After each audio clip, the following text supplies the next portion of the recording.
Okay, if you like this video, subscribe to my channel, but let's get right to it. Jon Cryer, Lex Luthor, Supergirl. Okay, I gave up on this show a long time ago because I really enjoyed Supergirl when it launched on season 1 on CBS, and then when it was kind of canceled, shifted over to the CW network, I thought, okay, this is great, because at that point I really liked Arrow. Arrow was really good. It was very edgy and violent, and I think he killed people in every single episode.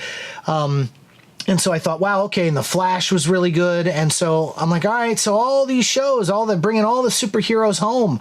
And I think that that's what they needed to do with DC.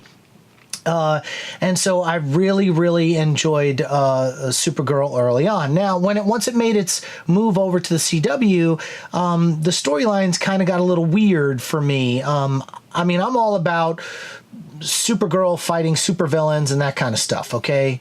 And it started to get very social justice warrior with it. And then I noticed that it started to do that on Arrow, and it started to do that on The Flash.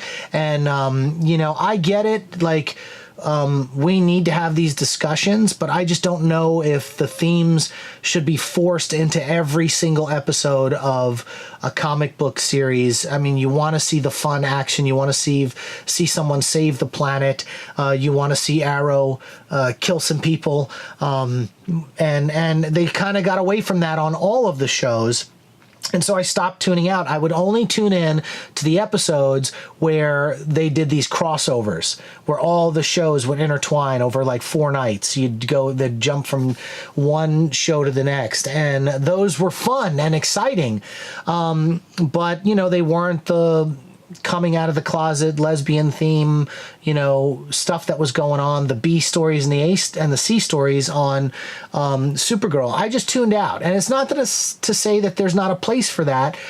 I encourage it. I applaud it. These discussions need to be had. I just wasn't into it. And so I fell off as a viewer.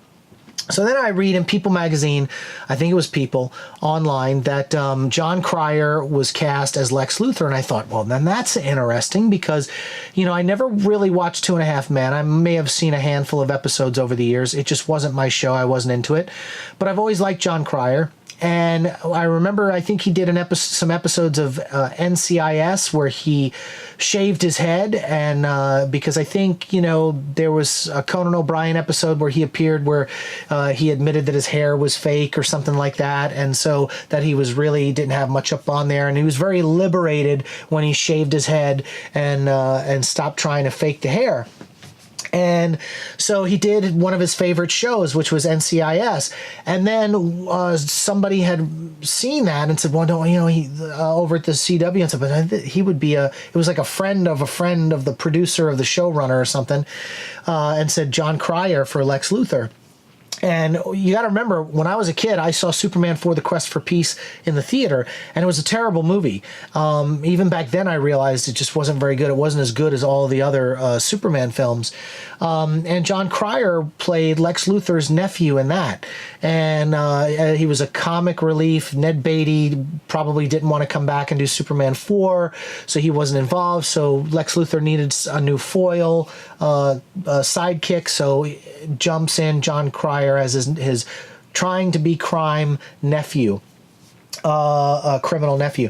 And so Jon Cryer, I read in this article, said, you know, this was a chance for him to kind of rewrite history, because when he initially went into Superman 4: The Quest for Peace, he went in with all the right intentions at that particular stage in his career, because as a 14-year-old boy, he loved the original Superman and was like, oh my God, I can be in a Superman movie with Christopher Reeve.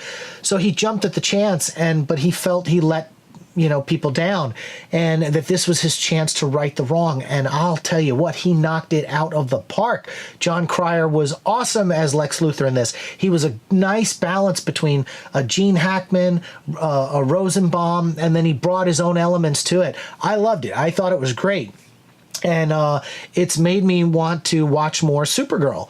And I know Supergirl got a new showrunner, and so maybe they're starting to get the storylines a little bit. Maybe, you know, they did enough of that stuff. Now let's get back to some real superhero stuff. And now Lex Luthor's going to be a part of Supergirl going forward. What I do hope happens is that they do a spin-off from Supergirl into Superman, and Tyler I think that's his name, who plays Superman and all the crossover stuff and makes all the cameos on Supergirl. I hope they roll that over into Metropolis, and they bring Jon Cryer over to Metropolis, and they make the show Metropolis, Superman, The Further Adventures, something like that, because that would be awesome. But I do really like Supergirl, the show as a whole.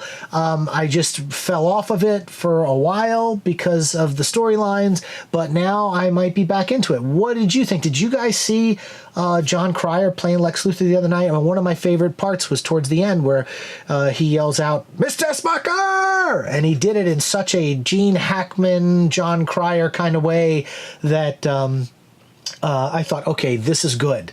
This is really good. And I think this is a good turning point for Supergirl to get back on track. What did you think? Let's talk about it in the comments section, and we'll see you on the next one.